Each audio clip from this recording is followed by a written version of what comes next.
ในวันนี้ จะได้พูด โดยหัวข้อว่าเหตุมูลเหตุที่ทำให้ชีวิตเกิดเป็นภาระหนักหรือเป็นทุกข์ขึ้นมามูลเหตุที่ทำให้ชีวิตเกิดเป็นภาระหนักหรือเป็นทุกข์ขึ้นมา ข้อนี้ก็ตอบได้ว่าเพราะเราไม่รู้เรื่องขันธ์ห้าตามที่เป็นจริงเพราะเราไม่รู้เรื่องขันธ์ห้านั่นแหละตามที่เป็นจริงชีวิตนี่ก็กลายเป็นภาระหนักหรือความทุกข์ขึ้นมานี่เป็นหัวข้อ Today we'd like to speak on the topic of the original cause for life becoming a heavy burden or dukkha. The original cause for life becoming a heavy burden or dukkha. The answer to this that we can give right off the bat is that the cause is not knowing the five khandhas according to reality. Life becomes a heavy burden because we do not understand the five khandhas according to reality.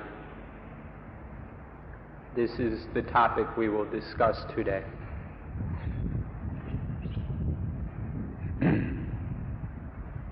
ถ้าเป็นคริสเตียนเราก็พูดว่ามูลเหตุดั้งเดิมที่ทำให้เกิดความทุกข์ขึ้นมาก็เพราะว่าไปกินผลไม้อาดัมกับอีฟไปกินผลไม้ที่ทำให้รู้ดีรู้ชั่วขึ้นมานี่เป็นออริจินัลซินเป็นมูลเหตุบาปดั้งเดิมที่ทำให้เกิดเป็นทุกข์อันยืดยาวแต่ถ้าเป็นชาวพุทธเราก็จะพูดว่าเพราะเราไม่รู้เรื่องขันธ์ห้าตามที่เป็นจริงอันนี้เป็นเหตุให้ทำผิดไปหมดทุกอย่างจนเกิดเป็นความทุกข์ขึ้นมาเพราะไม่รู้เรื่องขันธ์ห้าตามที่เป็นจริงชีวิตจึงเกิดเป็นความทุกข์ขึ้นมาตลอดกาลไปเลย If we were Christians, we would answer this question by saying that the original cause is the eating of the fruit of the tree of the knowledge of good and evil. In the Christian tradition, this is the original sin. This original sin of eating that fruit from that tree which God forbid Adam and Eve to eat. That original sin is the cause of all dukkha. But if we are Buddhists, we don't answer in that way. We say that the original cause of all dukkha is in not understanding the five khandhas according to reality.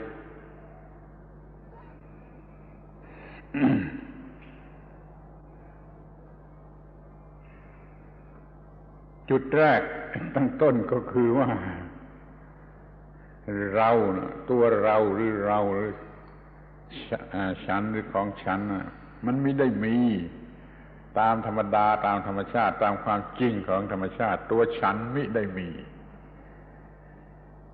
แต่ละจิตมันมีอยู่จิตมันมีมันก็เข้าใจผิดเรื่องเกี่ยวกับขันธ์ห้าทั้งหมดมันจึงเกิดมีความคิดว่าเป็นตัวฉันขึ้นมาตัวฉันจึงเกิดขึ้นมาแล้วเราก็พูดกันมาจนกระทั่งเดี๋ยวนี้ว่าเราเช่นว่าเราที่จริงเรานะมันไม่มีนะที่มันจะมีอยู่ก็คือจิตที่มันคิดนึกรู้สึกได้รู้สึกอย่างไรคิดอย่างไรมันก็เป็นอย่างนั้นถ้ามันเป็นไปในทางที่ให้เกิดทุกข์มันก็เกิดทุกข์ ไปในทางที่ไม่เกิดทุกข์มันก็ไม่เกิดทุกข์มันจึงอยู่ที่ว่ารู้ผิดหรือรู้ถูกจิตมีความรู้ผิดหรือมีความรู้ถูกแต่เราก็พูดกันตามธรรมดาว่าเรารู้ผิดหรือเรารู้ถูกที่จริงไอ้เรานั้นเป็นมายาเป็นคำพูดที่ไม่ใช่มีตัวจริงแต่เราก็ต้องพูดเพราะเรามีการพูดกันอย่างนี้ในโลกเรามีการพูดกันอย่างนี้ว่าเราเนี่ยแต่ที่จริงมันก็เป็นเพียงจิตที่มันคิดนึกได้เป็นส่วนหนึ่งของขันธ์ห้าแล้วจิตเมื่อคิดไปผิดไปในทางเอาตัวเองเป็นตัวเราอะไรเป็นของเราและของเรามันยังเกิดขึ้นเพราะความโง่ของจิตนั่นเอง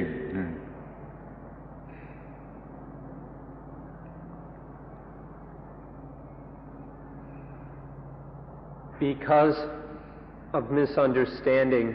the idea of I or we arises. Actually, there is only the mind. There's only this thing which is able to know, which is aware, which is sensitive. This is the mind. And one of the functions of the mind is thinking. The mind thinks. Sometimes the mind thinks correctly, in the right way, and we can call this right thinking. Sometimes the mind thinks in the wrong way. It thinks in a way that does not accord with reality. We call this wrong thinking. All there is the mind that feels, is aware, is sensitive, and that thinks. Sometimes there is wrong thinking, and sometimes there is right thinking. But originally, naturally, ordinarily, there is only this mind. There is only mind. But because of wrong thinking, there arises the illusion of I, of me, of self, of ego, of soul, whatever you want to call it. All of these are illusions, Atman, self, soul, no matter what your conception of them. And these are always arising because of the wrong thinking. Ordinarily, there is only mind. Naturally, there is only mind. But through wrong thinking, there arises the illusion of some separate individual I or self.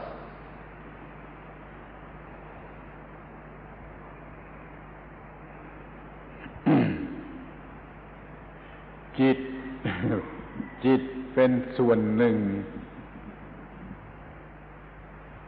ของชีวิตคู่กันกับร่างกายที่จิตเอาตัวเองเป็นตัวตนเมื่อจิตเสวยเวทนามันก็เอาจิตที่เสวยเวทนาเป็นตัวตน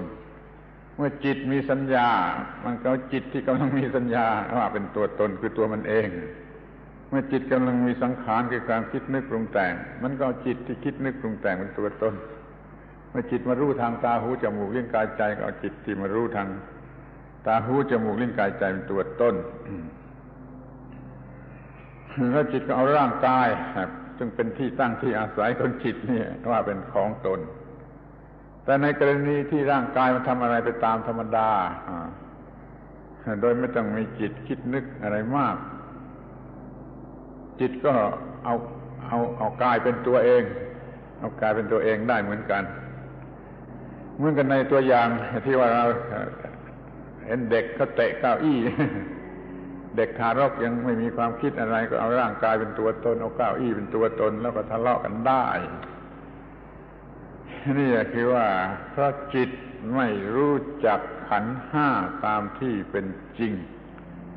มันก็เกิดความคิดว่าตัวตนแล้วความคิดก็ออกไปจากตัวตนนั่นมากมายหลายอย่างเป็นเห็นแก่ตนเป็นกิเลสอย่างนั้นอย่างนี้มันก็ล้วนแต่เป็นภาระหนักไปหมดเป็นปัญหายุ่งยากไปหมดนี่สรุปความว่าเพราะไม่รู้จักขันธ์ห้าตามที่เป็นจริง ปัญหาจึงได้เกิดขึ้นขอให้เข้าใจชัดเจนอย่างนี้ไว้ทีก่อน The mind is one part or component of life. It is paired with the other component, which is body. So there is the mind, which is this one aspect of life which is able to feel, be aware, is sensitive, thinks, and so forth. The mind often is attaching to itself as a self. The mind, through not understanding, through wrong thinking, identifies with the mind itself or one aspect or function of the mind as the self or soul. Such as when the mind is performing the function of feeling, that those feelings that arise towards sense experience, which we call the Vedana. When this function of mind is taking place, the mind will attach to it as I or mine. Or the function of mind that we call sanya, the perceiving of the marks or distinctions of the sense object. When this perception is taking place, the mind will attach to it. Or there's the activity of the mind that we call thinking, and the mind will attach to itself in the function of thinking. Or then there is the sense awareness of some sense activity via the eyes, ears, nose, tongue, body, or mind. When this function of the mind is taking place, the mind may go and attach to that as I, as mine. So in this way, the mind is attaching to itself through misunderstanding and wrong thinking. It goes and identifies or clings to one of its functions as the self or soul. Sometimes when the mental activity is fairly quiet, when there is nothing really interesting taking place with these various mental functions, then the body, the functioning of the body will stand out much more clearly. And in moments like this, then the mind will attach to the body as I. Normally, when one of the mental functions is strongest, the mind will attach to one of those and will only attach to the body as my body. But when the activity of the body is most obvious, then the mind may attach to this as I am the body. So this is how, through not understanding the reality of the five khandhas, not seeing the true nature of these things, the burden of life arises. These five khandhas are just activities. They're just natural functions and are totally, and in those functions there is nothing that is a self. But through not perceiving this truth, this reality, the burden of life arises through attaching to these natural activities as something personal, as something individual, as I or mine. This is the arising of the burden of life. รวมความว่าจิต มันไม่รู้จักขันธ์ห้าตามที่เป็นจริง ความที่จิตไม่รู้ขันธ์ห้าตามที่เป็นจริงนั่นแหละเราเรียกว่าอวิชชาอวิชชาช่วยจำคำนี้ไว้ให้แม่นยำอวิชชาอวิชชามันร้ายกาจเหลือประมาณจิตไม่รู้ขันธ์ห้าตามที่เป็นจริงก็คือไม่รู้ทุกสิ่งตามที่เป็นจริงเพราะว่าทุกสิ่งมันจะเข้ามารวมอยู่ที่ในขันธ์ห้าถ้ามาเกี่ยวข้องกับคนแล้วมันก็จะ มารวมอยู่ในขันธ์ห้าขันธ์ใดขันธ์หนึ่งไม่รู้ทุกสิ่งตามที่เป็นจริงเรียกว่าอวิชชานี่เป็นจุดตั้งต้นของอาการที่จะมีความทุกข์มีปัญหาเป็นความมืดในทางธรรมะเราจัด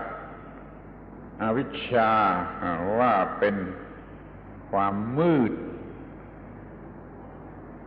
แท้จริงเป็นความมืดของจิตเป็นความมืดในจิตเป็นความมืดที่ว่าดวงอาทิตย์สัก100 ดวงให้ดวงอาทิตย์100 ดวงก็กำจัดความมืดนี้ออกไปไม่ได้มันต้องมีวิธีอย่างอื่นที่จะกำจัดความมืดอย่างที่เราเรียกว่าจะทำวิปัสสนาทำอะไรเนี่ยมันจะกำจัดความมืดชนิดที่อาทิตย์สัก100 ดวงก็กำจัดไม่ได้ต้องคอยสนใจเรื่องที่จะกำจัดความมืดมันจะมืดยิ่งกว่าตาบอดนะตาบอด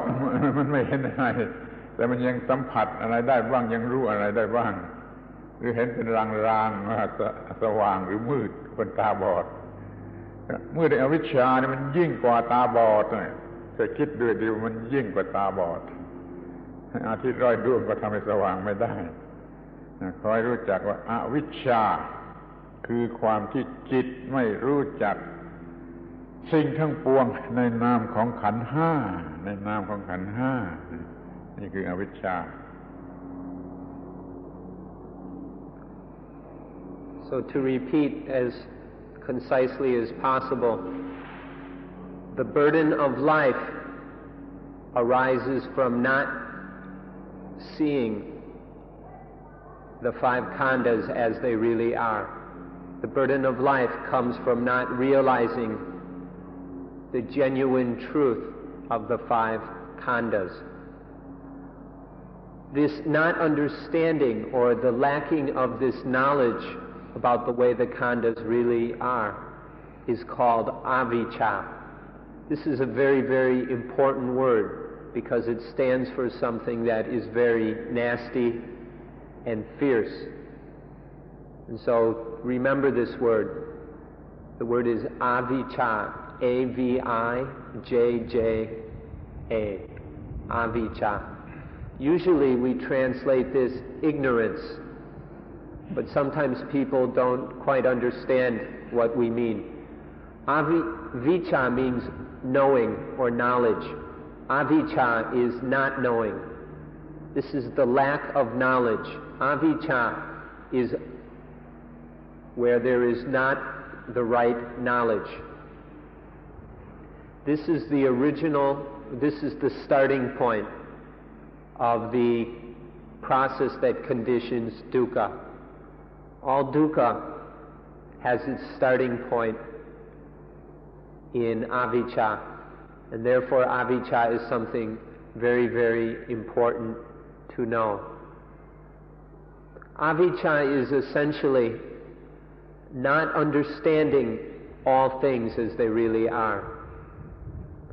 Avijja is not having the correct knowledge about all things. When we say all things, we mean all the phenomena that arise in and before consciousness, all the things that happen within the mind. This is everything. And all of these things, all the things that you can know, experience, feel, see, hear, touch, think, all of these things are no different than the 5 khandhas. So we can say all things, or we can say the 5 khandhas. Avijja is not knowing all things as they are in their genuine truth, not perceiving the truth of all things, or not perceiving the truth of the 5 khandhas. This is avijja. In Dhamma language, the language which has different levels of more profound meaning, which we use to explain the truth.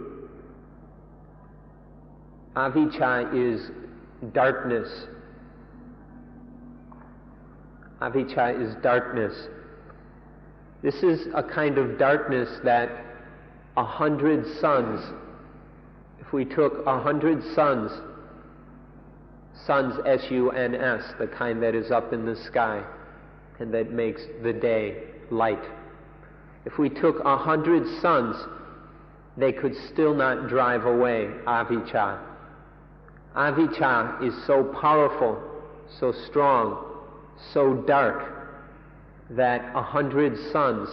cannot clear it away.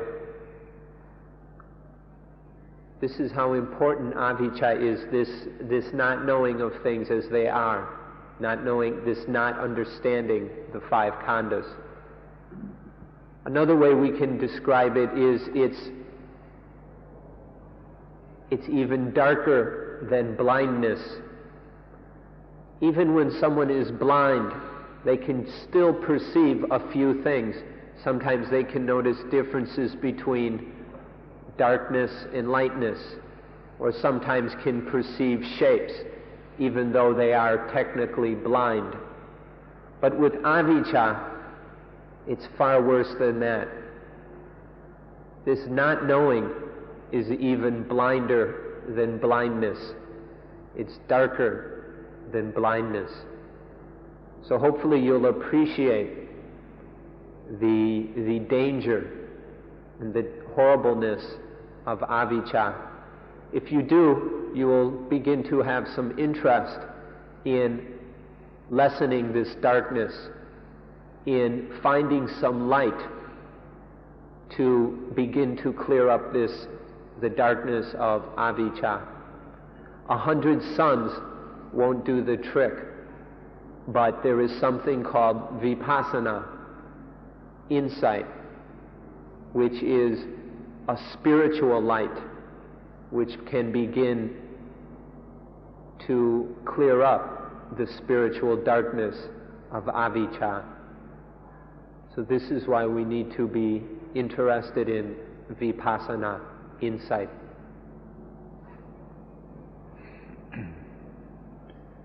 อวิชชาแปลว่าไม่มีความรู้ปราศจากความรู้ตามตัวหนังสือแปลว่าปราศจากความรู้ ทีนี้ไอ้คำว่าความรู้นี่มันยังกำกวมเพราะว่าเรายังมีคำประกอบว่ารู้ผิดรู้ถูกเป็นความเข้าใจกันเหมือนกันเข้าใจผิดเข้าใจถูกเราจึงมีคำว่า wrong or right เข้ามาประกอบ knowledge เฉยๆก็ยังไม่แน่ว่า wrong หรือ right นั่นขอชัดลงไปว่า right knowledge มันไม่มี right knowledge นี่เรียกว่าอวิชชาอาจจะเต็มไปด้วย wrong knowledge ก็ได้ก็ไม่เรียกได้ว่ามีความรู้เพราะมันเป็นความรู้ที่ผิดเช่นเดียวกับความเข้าใจผิดมันก็มีผลเท่ากับความไม่เข้าใจนั่นคำว่าความรู้ในที่นี้คอยรู้ว่าเป็นความรู้ที่ถูกต้องความรู้ที่ถูกต้องก็คือรู้ขันธ์ห้าทั้งหลายทั้งปวงตามที่เป็นจริงขอให้เรามีวิชชามี right knowledge จึงจะแน่นอนว่าถูกต้องรู้ขันธ์ห้าทั้งปวงตามที่เป็นจริงโดยเฉพาะอย่างยิ่งว่ามันไม่มีตัวตนมันไม่เป็นตัวตนมันไม่ใช่ตัวตน เราก็ยังเข้าใจว่าเป็นตัวตนเอาจนได้นี่เรียกว่าความรู้มันผิดขอให้รู้ความหมายของคำว่าวิชชาว่ามีความรู้ที่ถูกต้องอวิชชาไม่มีความรู้ที่ถูกต้องไอ้ความไม่มีความรู้ที่ถูกต้องหรืออวิชชาเนี่ยเป็นต้นเหตุของปัญหาของความทุกข์ทั้งปวงอย่างเรื่องปฏิจจสมุปบาทเนี่ยก็ขึ้นต้นที่อวิชชาจะไปเกิดความทุกข์และอวิชชาเนี่ยให้ระวังทำให้เราเห็นอย่างนี้เป็นอีกอย่างอื่นเห็นถูกเป็นผิด เรามีอวิชชาเท่าไรเรามีอวิชชาอย่างไรขอให้รีบรู้กันเสียโดยเร็วความคิดชั่วขณะความศึกษาการศึกษาชั่วขณะยังผิดอยู่ก็ได้จะต้องซักซ้อมสะสางไม่รู้จะเรียกอะไรสกรูตินไนหรืออะไรก็ตามความรู้ของตนอยู่เสมอจะสะสางชำระสะสางความรู้ของตนให้ถูกต้องยิ่งขึ้นแล้วเราก็จะมีวิชาเพิ่มขึ้นนี่จะเป็นหนทางที่จะแก้ปัญหาจะทำให้หมดภาระหนักของชีวิตจะให้มันมีปัญหายุ่งยากลำบากในชีวิตก็รอดตัวด้วยวิชาคือแสงสว่างนั่นเอง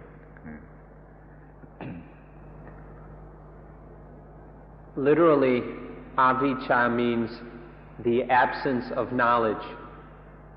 the absence or the lack of knowledge. Vijja is knowledge, a is not or without. But when we use the word knowledge here, it is still too vague and ambiguous because there are many kinds of knowledge. And so we need to distinguish between right knowledge and wrong knowledge. There are many things that we can know, and of these, many of them are useless.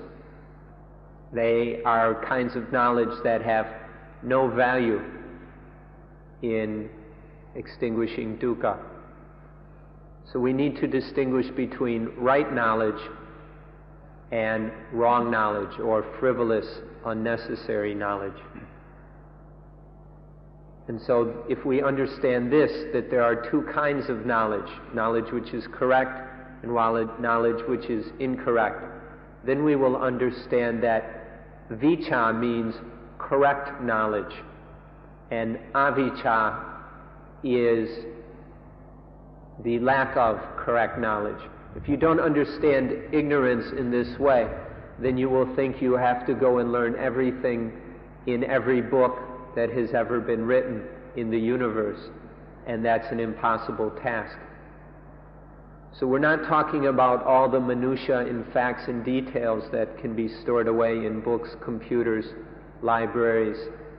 and universities. We're just talking about right knowledge. Right knowledge, which is the knowledge that can clear up the problem of dukkha. So this is avijja. Ignorance, spiritual ignorance, is the lack of right knowledge. And so we need to develop vijja, correct knowledge, which is a light. This light of correct knowledge of vijja will clear up the darkness of avijja.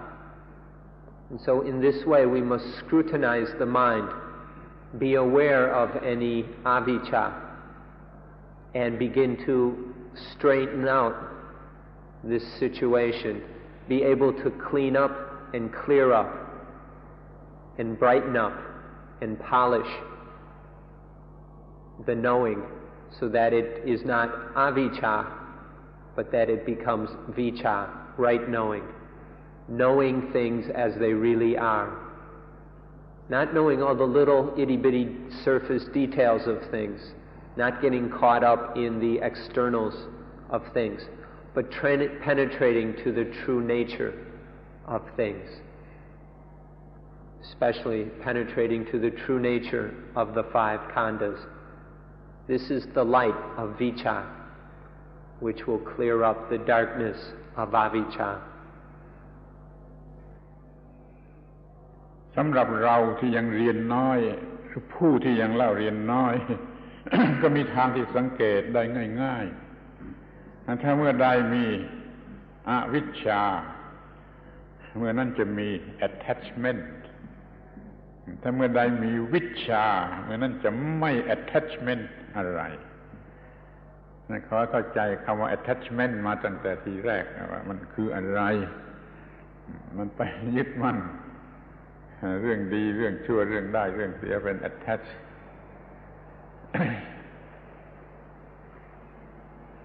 สังเกตได้ง่ายๆว่าถ้ามันมี attach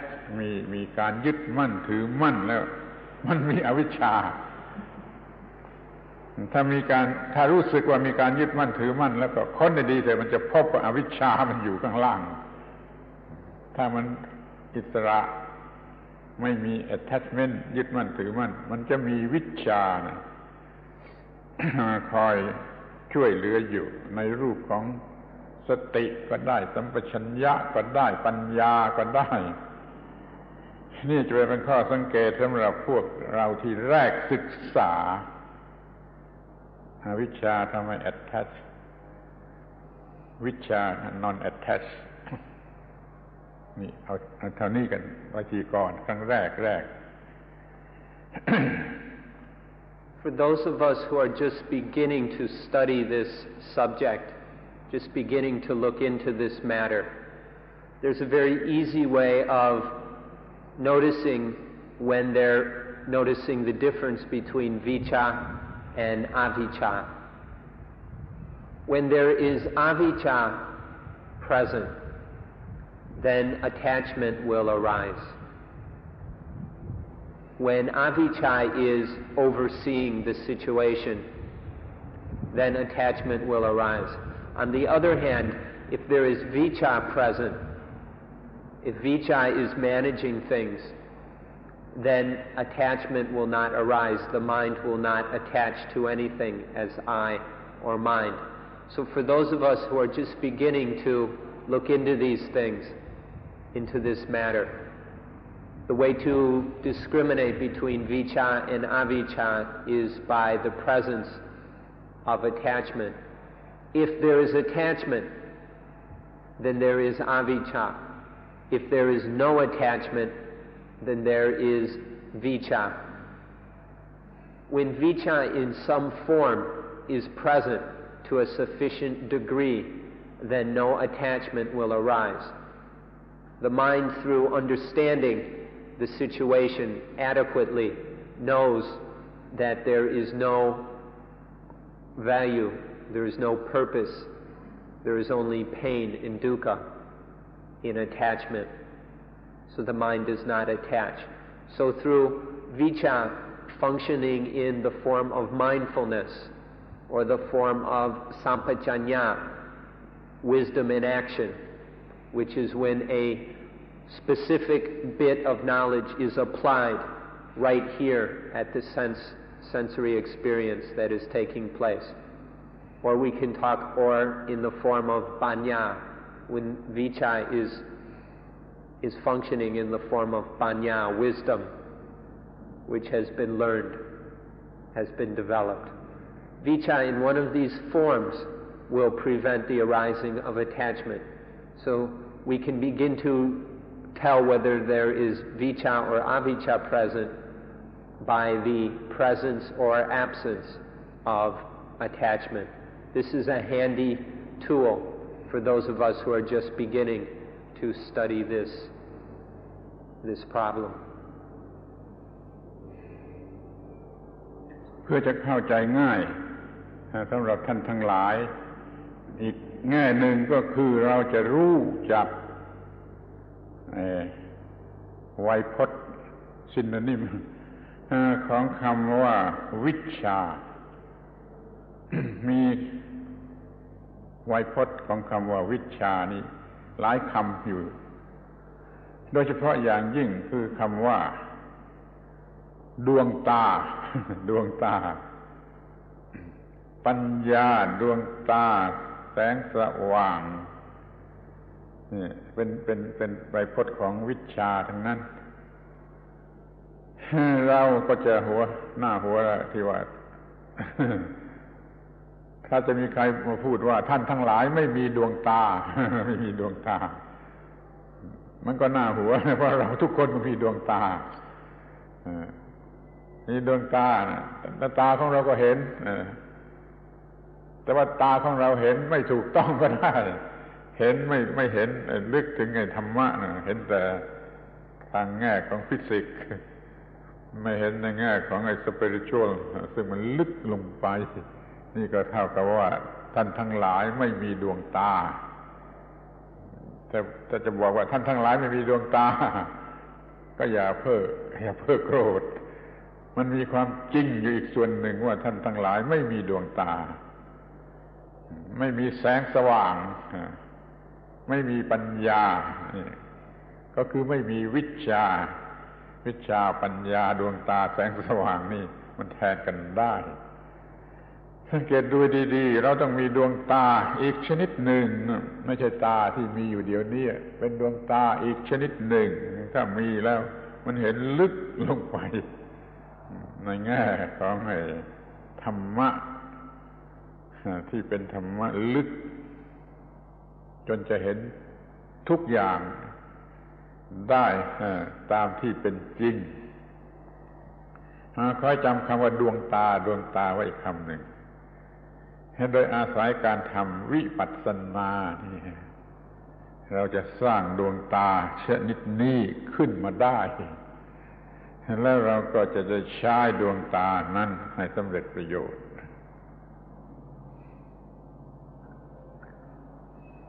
Another useful way of getting a grip on the meaning of vicca in order to understand what we're talking about here is to consider some of the synonyms for vicca. There are many different synonyms or words that have the same basic meaning, where you can use different words to express the same thing. And if we explore some of these words, it will help us to understand vicca. A very good synonym for vicca is the eye. The eye. If you have the eye, then there will not be attachment. By having the eye, the attachment in dukkha does not arise. On the other hand, if you don't have the eye, and most of you don't, or probably none of you do, then there will still be attachment and dukkha. Now don't get angry when we say that you don't have the eye. When we say, well, you probably don't have the eye yet. Don't go and say, no, look, I've got two of them. We're not talking about these physical eyes nestled in your skull. No matter how good these eyes are, no matter how perfect your physical vision, you can still look at things and attach to them. No matter how well you see things with these eyes, if there is not the eye or the Dhamma eye, without the Dhamma eye, attachment will arise. So this is a useful synonym to help us understand what vicca means. The physical eyes have nothing to do with the eye. It's only, and if you don't have the eye, no matter how good these other two eyes are, you'll still get yourselves into all kinds of problems. But once you have the eye, the attachments will no longer arise, and there won't be any dukkha. So don't cling to these two eyes stuck in your heads, but through the practice of vipassana, learn to develop the eye. This is the Dhamma eye, the eye of wisdom. It's the eye which can shine a light through the darkness and illuminate things so that everything or all things are seen according to reality. This is the eye that is necessary. The other two eyes are useful but are superfluous. It's the eye, the Dhamma eye, that we must develop through vipassana. ถึงแม้ดวงตาเนื้อ physical eye เราก็มีแต่ถ้าว่ามันมีอะไรมาปิดเสียเอามือปิดเสียหรือว่าใส่แว่นตาดำที่สุดเสียมันก็ไม่เห็นอะไรหรือว่าถ้ามันมีโรคอยู่ในตาจนมีอะไรยุ่งเหยิงไปผิดไปหมดมันก็ไม่เห็นเหมือนกันก็มีตาก็ไม่มีสำเร็จประโยชน์ดังนั้นจึงต้องมีการล้างชำระสะสางตาให้ถูกต้องให้มันเห็นที่ไอ้ตาธรรมะ spiritual eye นั่นก็เหมือนกันมันมีอวิชชาเหมือนกับสีดำหรือแว่นดำหรืออะไรมาปิดเสียมันก็ไม่เห็นฉะนั้นเราต้องเอาออกต้องล้างออกต้องล้างอวิชชาออกจากตาแล้วมันก็จะเห็นนี่จะเป็นตาที่สามารถจะเห็นในการศึกษาการปฏิบัติให้เห็นเรื่องความจริงของขันธ์ทั้งห้าเรื่องอนิจจังทุกขังอนัตตาเนี่ยมันเป็นเหมือนกับการรักษาโรคทางตาเอาอวิชชาออกไปเสียจากตาให้ตามันเห็นนั่นขอให้สนใจพยายามทำหน้าที่อันนี้คือรักษาโรคในตาให้หมดไปด้วยการทำวิปัสสนาที่ถูกต้องต้องใช้คำว่าถูกต้องอีกแล้วเพราะว่าวิปัสสนาที่ไม่ถูกต้องมันก็มีถ้ามันไม่ทำให้ดวงตาเห็นได้วิปัสสนานั้นไม่ถูกต้องวิปัสสนานั้นใช้ไม่ได้ถ้ามันเป็นทำให้เห็นได้วิปัสสนานั้นถูกต้องขอให้เรามีความสนใจในการที่จะรักษาโรคตาจะล้างตาจะจัดการกับตาให้ถูกต้องอีกอย่างหนึ่งด้วย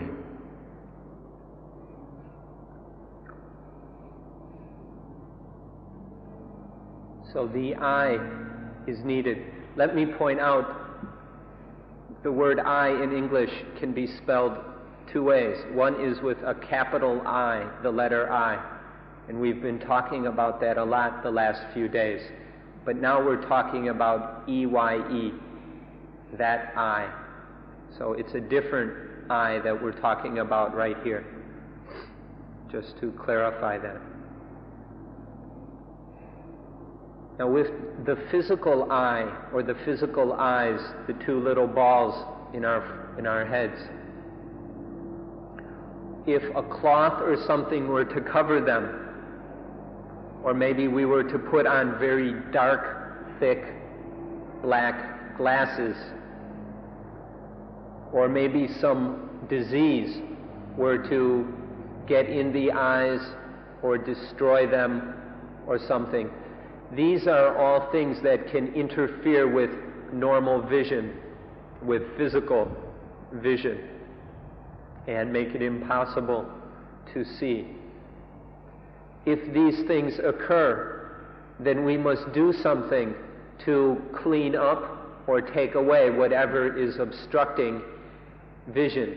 If there's something covering the eyes, we need to take it off, or we need to clean our glasses. We need to clean all that dirt and blackness away from the glasses. Or if there's some disease, we must cure that disease, take the necessary medicine and treatment so that that disease no longer interferes with the vision. With physical vision, we must do these various things to enable the eyes, the physical eyes, to see again. With the Dhamma eye, the eye of wisdom, it works the same way. Whatever there is darkening the eyes, the Dhamma eye, or covering it up, or whatever disease is affecting it, these things must be taken care of. The Dhamma eye must be studied and understood. And then these interferences, whether it's some kind of covering or black paint or filth or grime, or it's some sort of disease, whatever it is, this must be also studied in order that we can then clear it up. We can take away whatever is obstructing the Dhamma eye.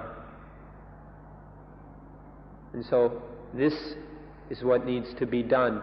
with the Dhamma eye, with the eye. The way to clean up anything that is obstructing the Dhamma eye is with vipassana, the practice of seeing things as they really are. This will take away the disease or the covering or the filth, whatever it is, so that the Dhamma eye can shine forth. But let's be very specific again and say that it's not just any old vipassana. It has to be correct vipassana. These days there are all kinds of vipassana going around, and not all of them are correct. So the vipassana that is needed is correct vipassana. And the way to tell if it's correct vipassana is whether or not it is uncovering the Dhamma eye. If the vipassana that is being used is not leading to lightness, but is just maintaining the same old darkness, then that is not correct vipassana. So don't just go and practice any vipassana. You must use correct vipassana in order to open up, clean up, and cure the Dhamma eye so that it can shine forth and illuminate things as they really are. ความหมายที่สำคัญที่สุดสำหรับคำว่าพระพุทธเจ้าพระพุทธเจ้าก็คือผู้ที่เห็นลืมตาแล้วก็เห็นไม่หลับ Awakened One พระพุทธเจ้ามีความหมายเป็น Awakened เช่นเดียวกับพระ Jesus Christ มีความหมายเป็น Anointed One มันคนละอย่างคนละความหมายคนละทิศคนละทางนี่ Awakened ก็คือผู้ที่ลืมตาแล้วเห็นท่านทั้งหลายยังหลับอยู่ทั้งที่ว่าไอ้ตา physical eye มันเห็นนี่แต่ไอ้ธรรมะ eye มันยังหลับอยู่ท่านยังหลับอยู่จะต้องลืมตาธรรมะอีกทีหนึ่ง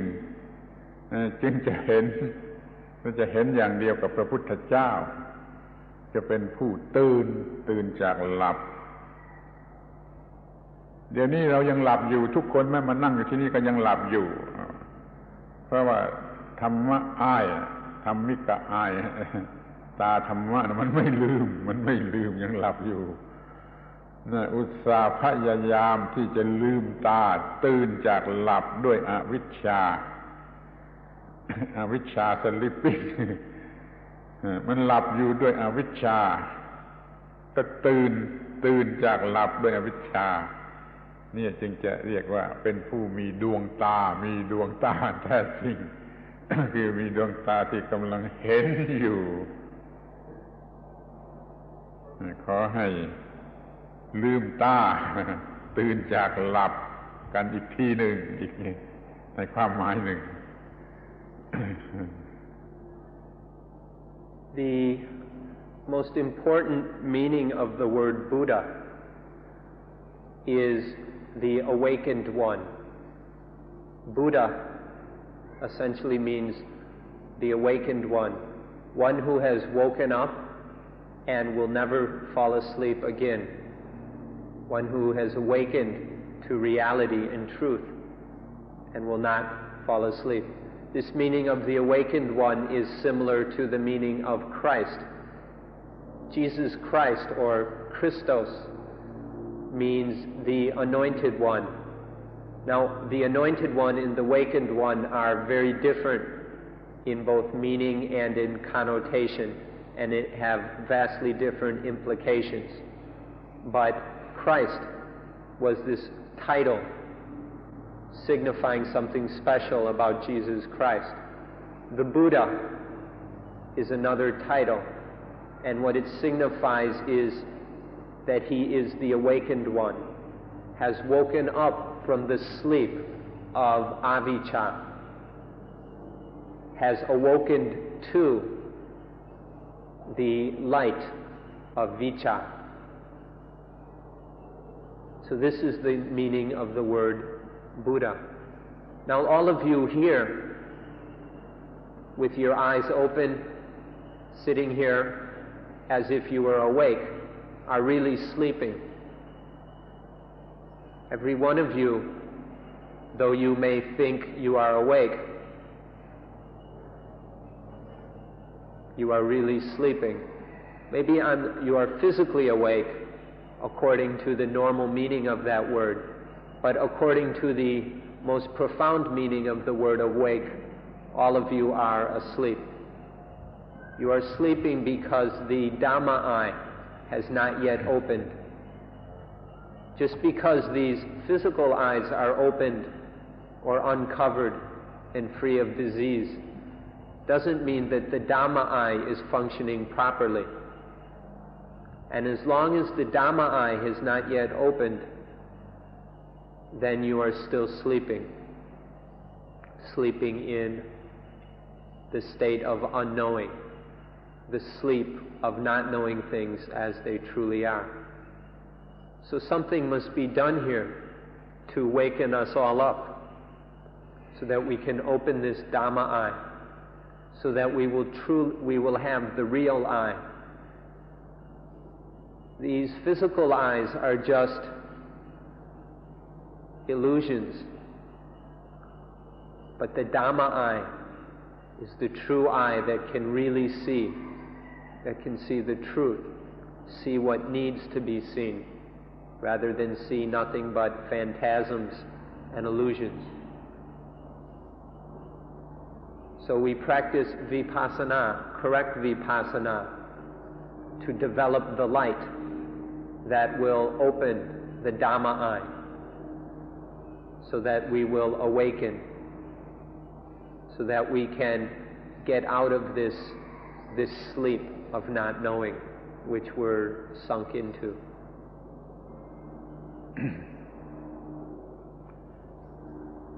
ทีนี้เราก็จะดูกันต่อไปถึงความไม่รู้หรือความหลับอยู่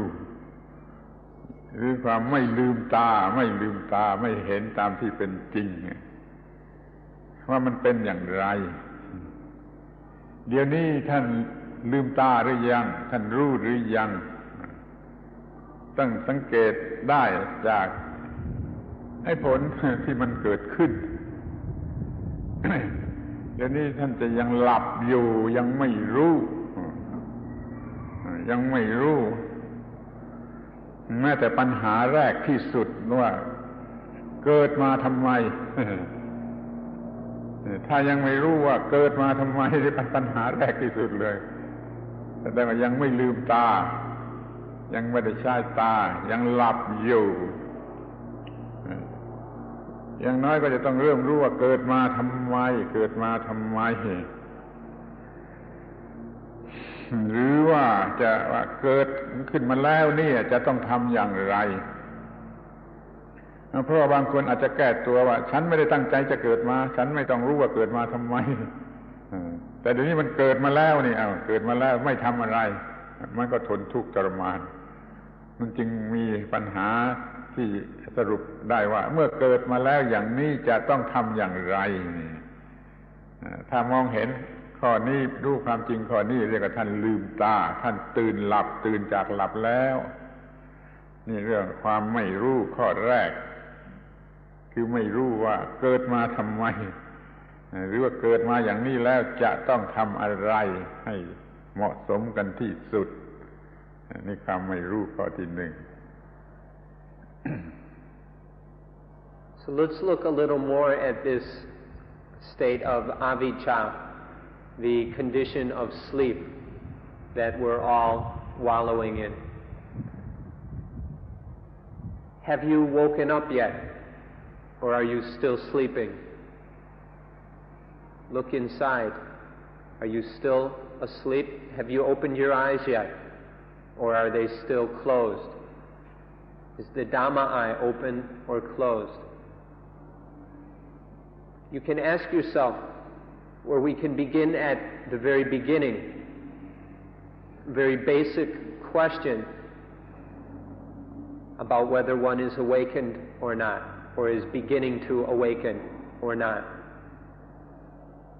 Ask yourself, why were you born? Why were you born? Do you know? If you don't know, then you haven't begun to waken up yet. Why were you born? If you know why you were born, then your Dhamma eye is beginning to open. Why were you born? Or some of you will say, oh, I didn't ask to be born. Don't ask me these silly questions. It's not my fault. Somebody else did it to me. Well, if you think this way, then ask yourself, now that you're born, what are you going to do? You can't deny that you've been born. So here you are, you've been born. What are you going to do about it? What are you going to do? If you cannot answer this question, then you're still sleeping. So can you answer this question? Why were you born? Or what are you going to do now that you've been born? We can start here. This is the simplest question or level of avijja. And so we can begin to examine on this level to see whether we are asleep or whether we are awake, whether the Dhamma eye is closed or whether it has opened. ข้อต่อไป ก็คือท่านไม่รู้ว่าชีวิตนี้คืออะไรชีวิตนี้คืออะไรและไม่รู้ว่าควรจะจัดการกับมันอย่างไรควรจะจัดการกับชีวิตอย่างไรหรือว่าในที่สุดชีวิตนี้ควรจะได้อะไรเหล่านี้ไม่รู้ทั้งนั้นไม่รู้ว่าชีวิตคืออะไรไม่รู้ว่าควรจะจัดการกับมันอย่างไรและไม่รู้ว่ามันควรจะได้อะไรจึงจะสมกับการที่มีชีวิตขึ้นมานี่ก็เป็นความไม่รู้ซึ่งจะต้องจัดการในเบื้องต้น The next point with which to view avijja is the question of what is life. You don't even know what life is. How can you be awake? What is life? And following from this, what is life? How is life to be managed? What are we going to do with this life? How do we manage it? How do we arrange it? And then what should be accomplished with life? What should be attained with life? This is the second point that you need to ask yourself in working on this problem of avijja. What is life? How is life to be managed? And what is to be accomplished by life? Or what should life accomplish? Ask yourself these questions. Do you know the answers?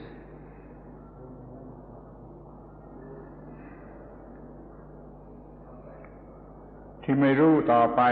ก็คือ เราไม่รู้ว่า เราจะต้องจัดการกับสิ่งที่เรียกว่าจิตไม่ใช่ไปจัดการกับสิ่งที่เรียกว่าตัวเราแต่เราก็มักจะพูดเราเข้าใจว่าต้องจัดการกับสิ่งที่เรียกว่าตัวเราและตัวเรามันไม่มีมันเป็น illusive เราจะจัดการกับสิ่งที่เรียกว่าจิตจัดการกับสิ่งที่เรียกว่าจิตซึ่งมันมีตัวตนที่จะจัดการได้แก้ไขได้ปรับปรุงได้แต่เราก็ไม่รู้ เราไปมัวคิดเราจะจัดการกับตัวเราก็หาตัวเราไม่พบแม้แต่ชีวิตคำว่าชีวิตเราก็ยังจะหาไม่พบเราจัดการกับสิ่งที่เราจัดไม่ได้เราจัดกับมันไม่ได้เพราะมันเป็นมายานี่ก็เป็นความไม่รู้ของเราที่จะไปมัวจัดการแต่กับตัวเราไม่มาจัดการกับสิ่งที่เรียกว่าจิตนี่ก็คือความไม่รู้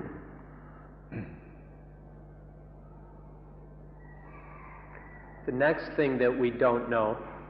we've mentioned two so far. The third thing that you don't know is that what we have to take care of, what has to be set straight, is the mind.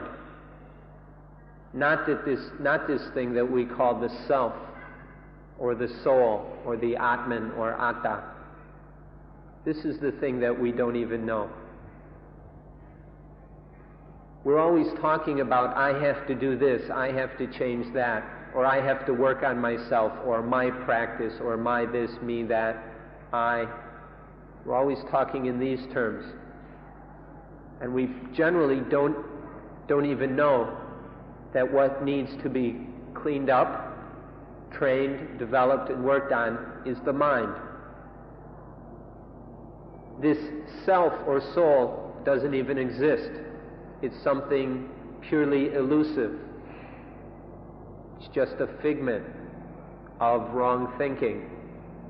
of the imagination. And so how can we do anything with this? It doesn't even exist, the I or the self, the I like this. It doesn't even exist. So how can we clean it up or train it or develop it or anything? It's hopeless.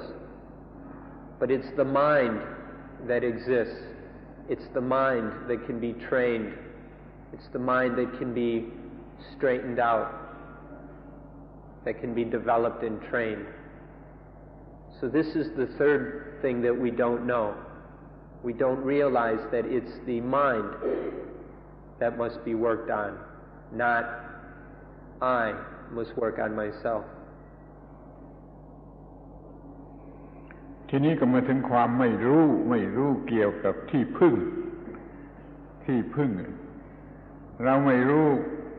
ความจริงเกี่ยวกับที่พึ่งเราก็ปฏิบัติผิดเราก็ไปหาที่พึ่งแสวงหาที่พึ่งจากภายนอกจากเทวดาจากพระเจ้าจากอะไรจากภายนอก นี่เราไม่รู้เราไปหาที่พึ่งข้างนอกถ้าเรารู้เราจะหาที่พึ่งข้างในคือการปฏิบัติที่ถูกต้องตามกฎของอิทัปปัจจยตาขอย้ำคำนี้ให้ท่านจำแม่นยำว่าการปฏิบัติที่ถูกต้องตามกฎของอิทัปปัจจยตานั่นจะเป็นที่พึ่งเรียกว่าพึ่งภายในพึ่งตัวเองพึ่งภายในนี่เป็นที่พึ่งที่ถูกต้องถ้าต้องไปที่พึ่งข้างนอกมีข้างนอกแล้วไม่มีทางที่จะเป็นไปได้เพราะว่าปัญหาหรือเหตุการณ์มันอยู่ในภายในแล้วมันเกิดขึ้นเพราะปฏิบัติผิดต่อกฎอิทัปปัจจยตา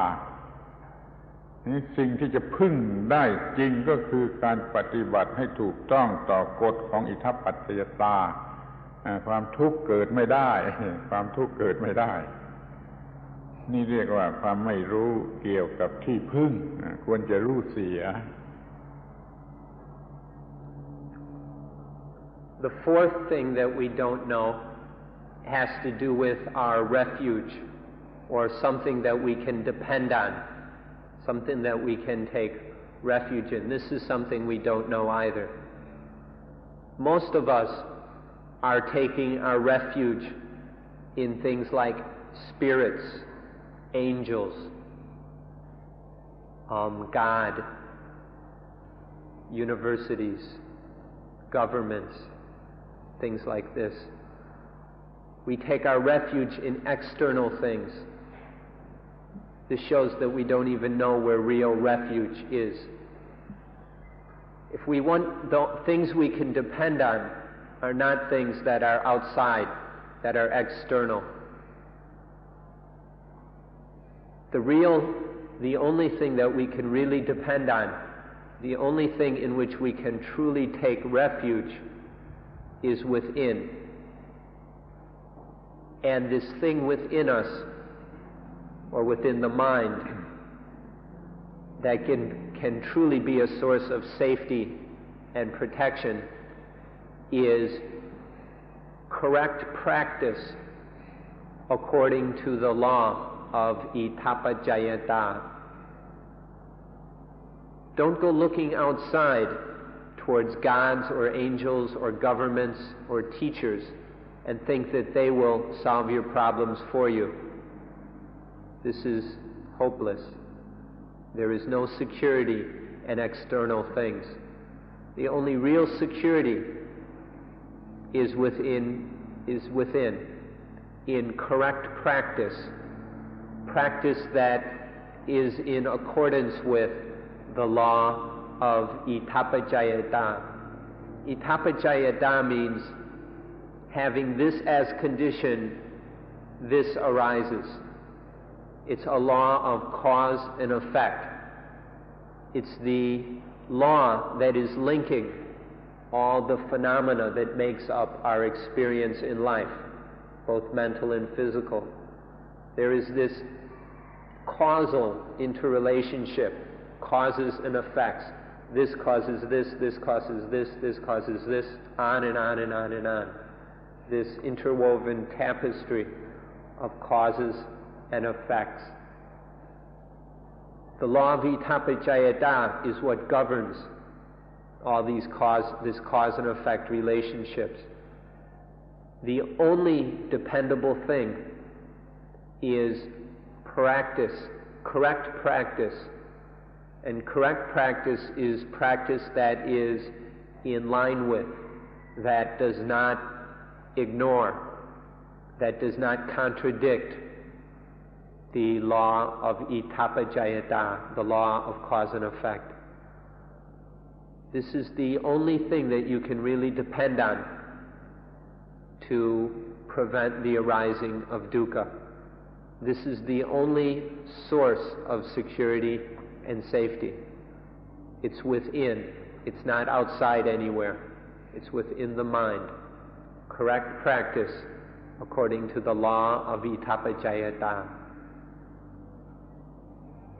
ถ้าท่านถือที่พึ่งข้างนอกเรียกว่าท่านถือพึ่งที่พึ่งข้างนอกพอความทุกข์เกิดขึ้นท่านก็อ้อนวอนสิ่งเหล่านั้นอ้อนวอนกอดอ้อนวอนอะไรสิ่งเหล่านั้นข้างนอกเพราะท่านถือที่พึ่งข้างนอกแต่ถ้าท่านถือที่พึ่งข้างในมีความรู้ถือที่พึ่งข้างในพอความทุกข์เกิดขึ้นท่านก็จะค้นหาจะไม่อ้อนวอนใครจะค้นหาว่าทำผิดกฎอิทัปปัจจยตาอย่างไรทำผิดอย่างไรเกิดความยึดมั่นถือมั่นอย่างไรแล้วก็แก้ไขมันเสียนี่มันต่างกันมากอย่างนี้ไม่มีการอ้อนวอนไม่มีการขอร้องให้ใครที่ไหนมาช่วยนอกจากมันดูรู้ว่ามันเกิดมาจากเหตุอะไรมันผิดกฎของอิทัปปัจจยตาส่วนที่จะดับทุกข์เนี่ยแล้วมันก็เกิดความทุกข์ขึ้นมาเนี่ยมันต่างกันอย่างนี้ถือที่พึ่งข้างนอกกับถือที่พึ่งข้างในมันต่างกันมากอย่างนี้ Those of you who take your refuge in some external protector, those of you who seek your security in some God or angel or thing that's outside, whenever dukkha arises, then you will get down on your knees and beg and plead and pray to whatever this source of security you've put your faith in, whether it's the government or some God or whatever. Whenever dukkha arises, you'll bow and pray and plead and beg for your protector, for your security blanket, to somehow take the dukkha away. But those of us who find their security within in correct practice don't have to get down on their knees. Whenever dukkha arises, there's no need to beg or plead or do any of these things. Instead, when dukkha arises, one just observes, one investigates the dukkha to find out how it arose. You look at the dukkha until you see what happened, what was done that does not go in accordance with the law of cause and effect. In what way was the law of itapajayata violated or broken? And then when it is seen how the law of itapajayata was violated, then that situation is corrected and the dukkha disappears. This is the difference between someone who takes refuge in an external thing and someone who takes refuge internally in correct practice. The one person is helpless, completely dependent on some figment of their imagination. There is no security in that outward thing. And so no matter how much you beg and plead and whatever, the most you can succeed in doing is deceiving yourself even more. The most you can do is to deceive yourself that there is no dukkha. But through using the internal refuge, by seeking one's security in correct practice, one need not beg or plead. There is always the path of opening the Dhamma eye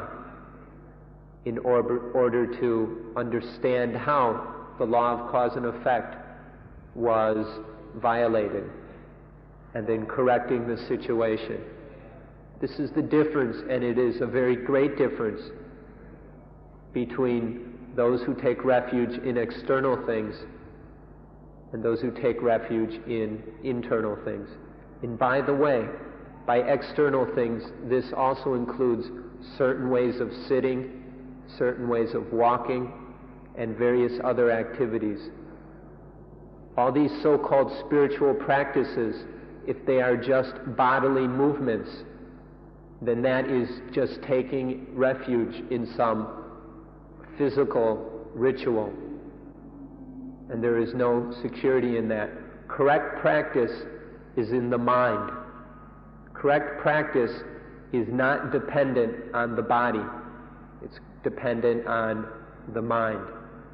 It's in the mind where we violate or follow the law of itapajayata. So see the difference between these two refuges, the external refuge and the true refuge within. การถือที่พึ่งภายนอกทุกชนิดเราเรียกว่าไสยศาสตร์ superstition ไสยศาสตร์พุทธบริษัทยอมรับไม่ได้แต่พุทธบริษัทถือที่พึ่งภายในอย่างที่ว่ามาแล้วก็เรียกว่าพุทธศาสตร์ มีความต่างกันระหว่างไสยศาสตร์กับพุทธศาสตร์ไสยศาสตร์แปลว่าความรู้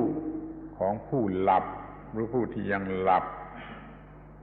พุทธศาสตร์แปลว่าความรู้ของผู้ที่ตื่นแล้วหรือกำลังตื่นอยู่เนี่ยแยกพุทธศาสตร์ออกได้จากไสยศาสตร์ซึ่งเป็นของโบราณดึกดำบรรพ์มากทีเดียวในไสยศาสตร์นั่นนะเดี๋ยวนี้พ้นสมัยแล้วที่จะถือไสยศาสตร์ตื่นนอนกันเถิดแล้วก็มาถือพุทธศาสตร์คือวิธีการปฏิบัติของผู้ที่ตื่นแล้วเรียกว่าพุทธศาสตร์ All the external refuges, all those security blankets around us, can be summarized in one word: superstition. The Thai word for superstition is sayasat. Sayasat. Saya means asleep, and sat is similar to the suffix ology, or is ology, meaning a body of knowledge. So, sayasat or superstition means the body of knowledge of those who are asleep. It's the system of knowledge and thinking of those who are still asleep. This is sayasat. And all the external refuges, all the gods and angels and rituals, and all these ancient customs that have been passed down for centuries or even thousands of years, these can all be summarized as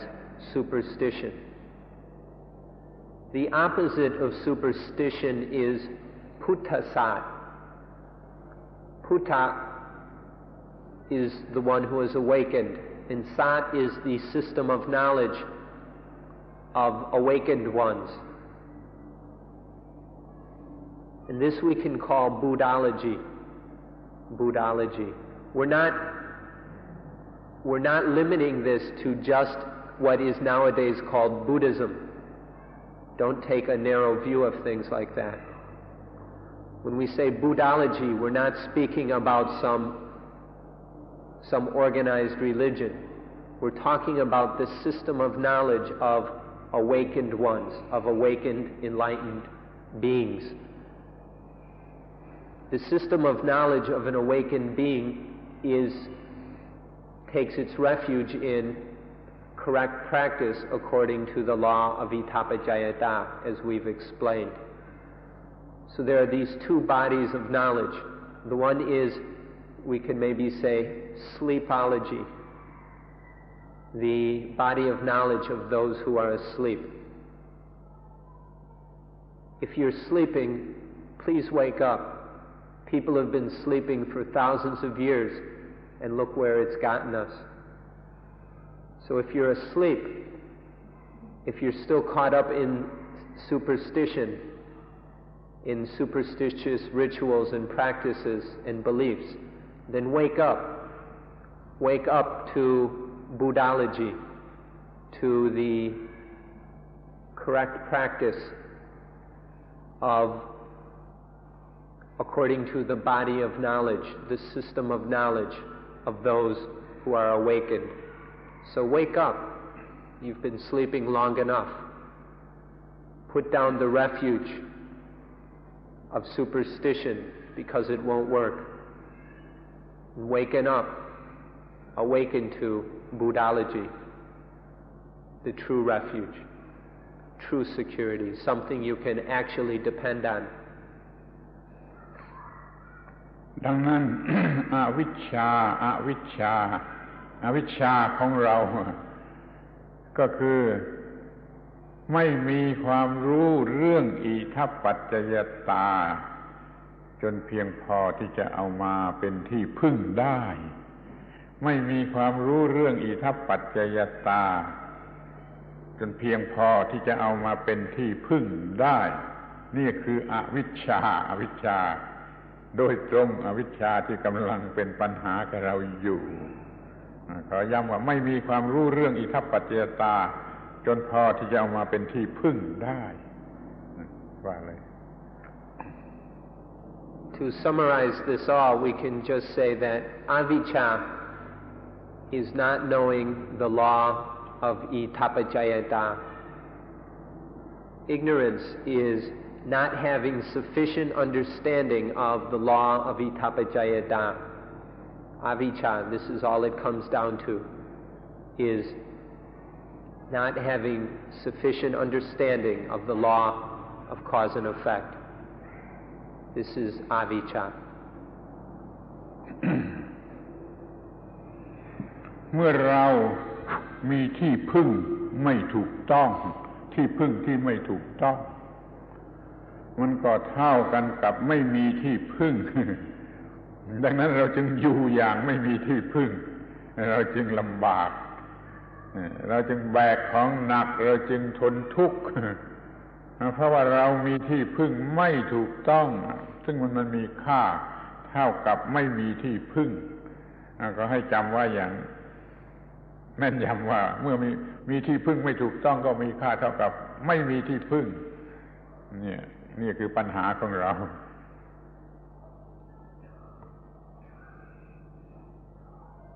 When we have chosen or taken up a incorrect refuge, when the thing we depend on, when our security blanket is a foolish one,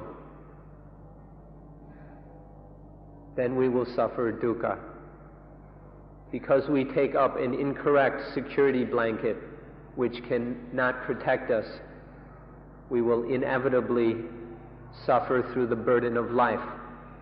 In fact, that security blanket will itself be a burden. And so in taking this foolish protection, this foolish refuge in some superstition, then there will be dukkha. ทีนี้ความไม่รู้ของเราต่อไปอีกซึ่งเราจะต้องมองดูให้เห็น ไม่รู้ต่อไปอีกก็คือไม่มีความรู้ที่จะลดอัตตาจะเป็นอีโกอิซึมหรือจะเป็นเซลฟิชเนสก็ตามรวมเรียกว่าอัตตาเราลดอัตตาไม่ได้หรือที่ว่าลดไม่ลงลดไม่ได้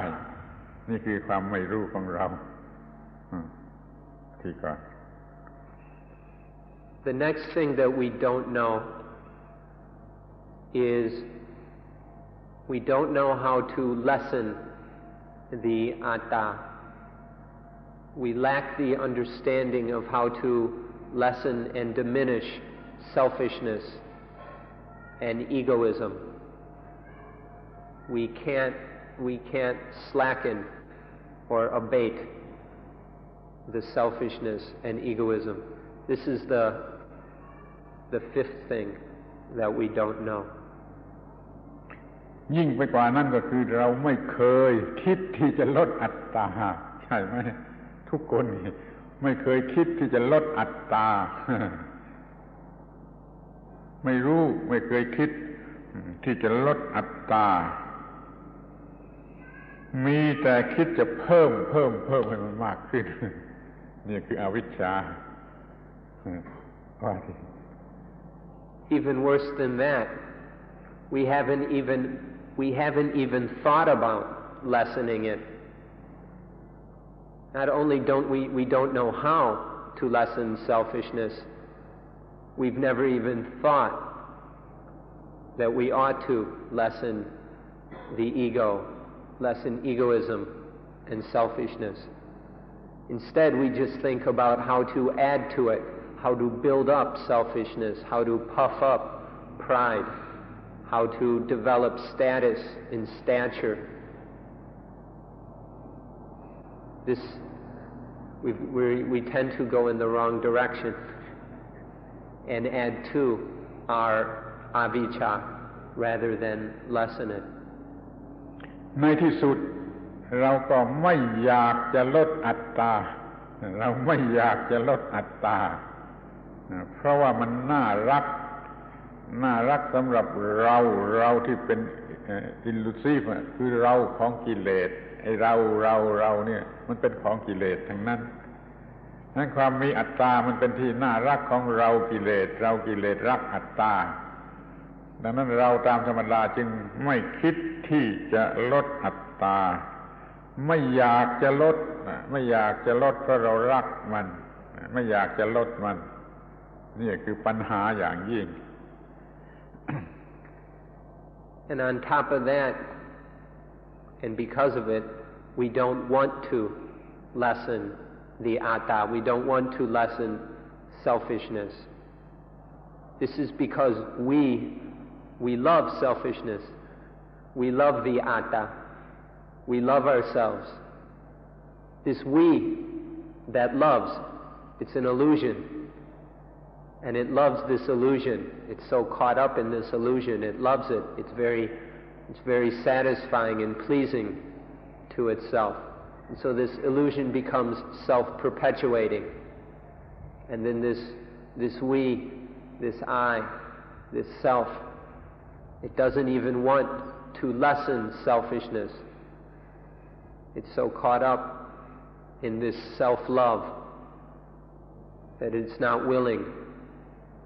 to lessen itself. This is how this aspect of avijja, of wrong knowledge, gets going.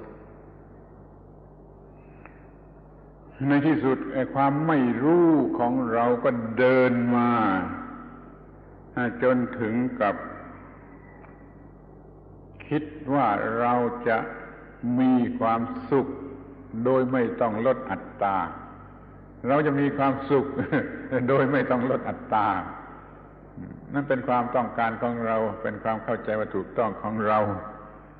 แต่ว่ามันเป็นความโง่เขลาที่สุดที่เราจะมีความสุขได้โดยไม่ต้องลดอัตตาหรือว่าเราจะมีความสุขได้โดยไม่ต้องลดความทุกข์เรามุ่งจะมีความสุขแต่เราไม่ตั้งใจที่จะลดความทุกข์ก็จะมีได้อย่างไร And finally, this all gets so carried away that we think we can be happy without lessening selfishness. This ignorance develops to the point that we think that we can actually be happy here. We can genuinely be happy without lessening the self or selfishness. We think that we can be really happy without doing anything about dukkha. We think we can just ignore dukkha and that we'll still be happy.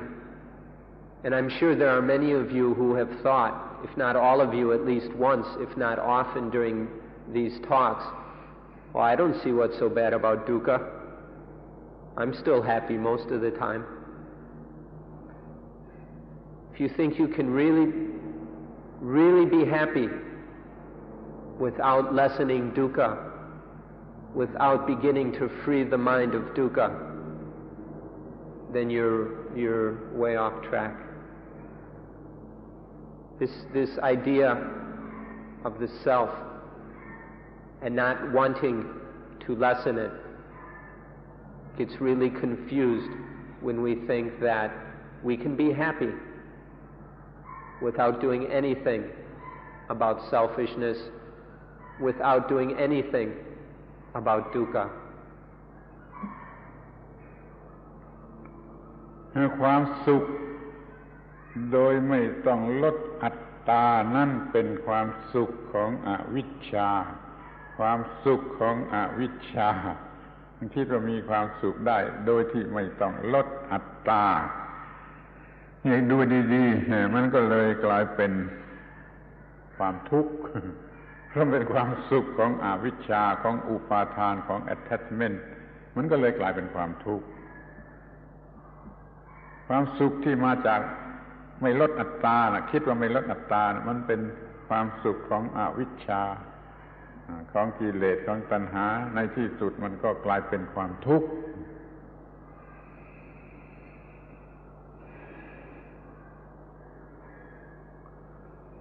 This happiness where we don't have to lessen and diminish atta, where we don't have to do anything about selfishness, this is the happiness of avijja. This is ignorant joy. Because this is the happiness that comes through attachment. This is the happiness of craving, of ignorant desire, of attachment, of defilement. This is the happiness of avijja, and it always turns into dukkha sooner or later, usually immediately. this happiness of ignorance that is based in attachment, selfishness, and defilement always becomes dukkha. This is the inevitable result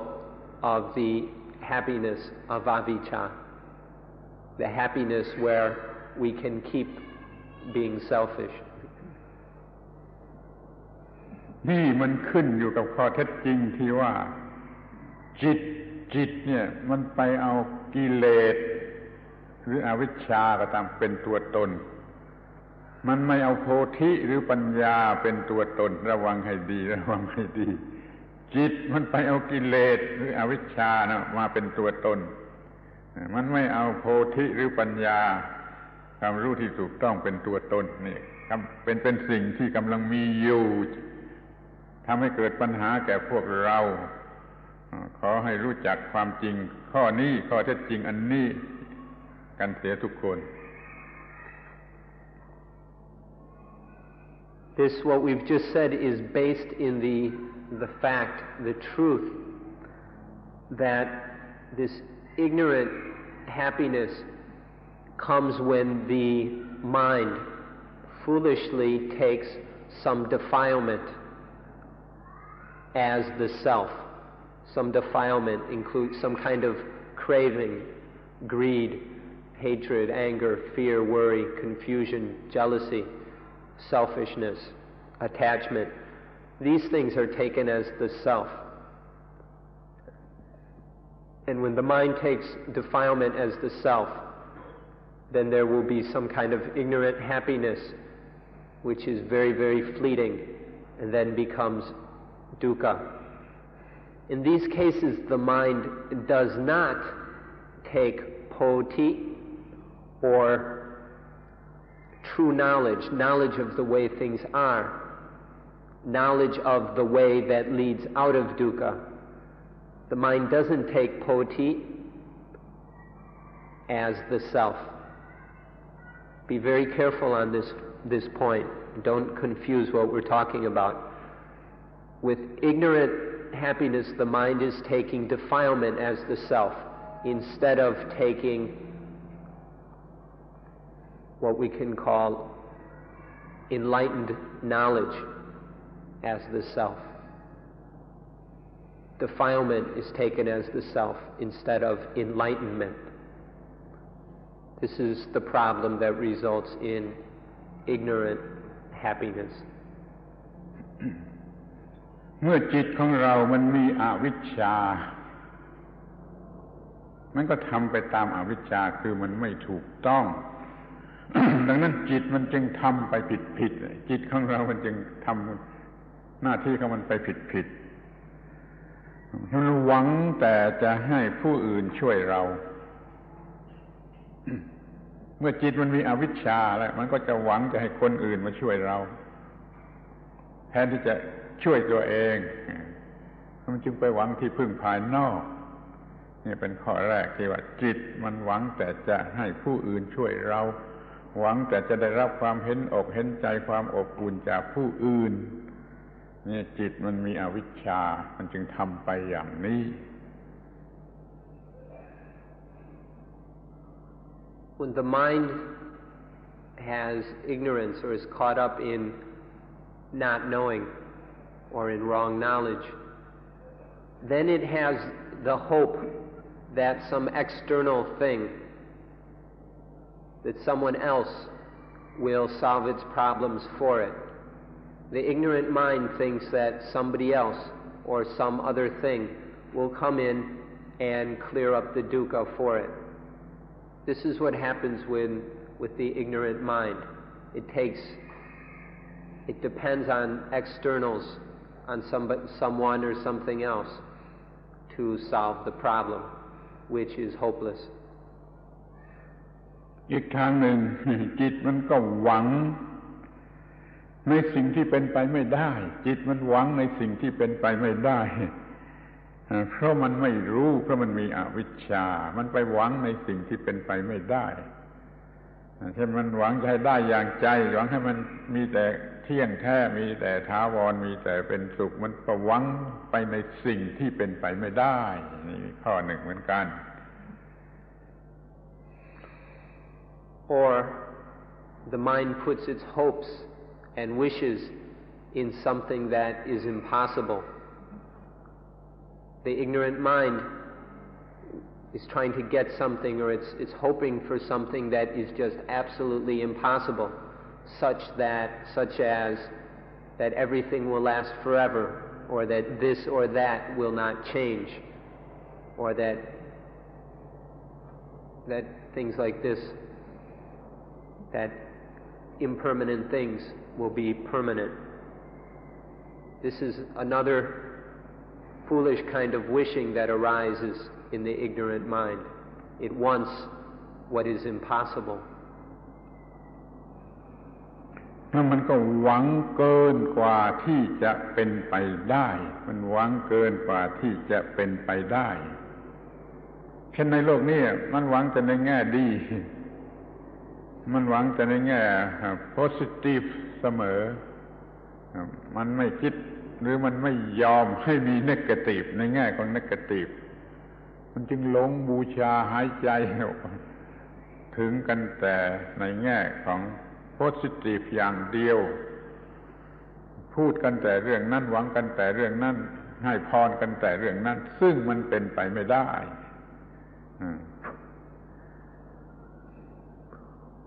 Or we wish for something that is beyond what is, or we wish for more than is possible. We hope for something that is more than possible. In the world nowadays, we're obsessed with what is good and positive. We only want positive things, and we want more and more of them. This is more than what is possible. Some good in some positive things are possible, but to wish for only good in positive things is impossible. So this is another form of wishing that arises in the ignorant mind, wishing for what is more than possible.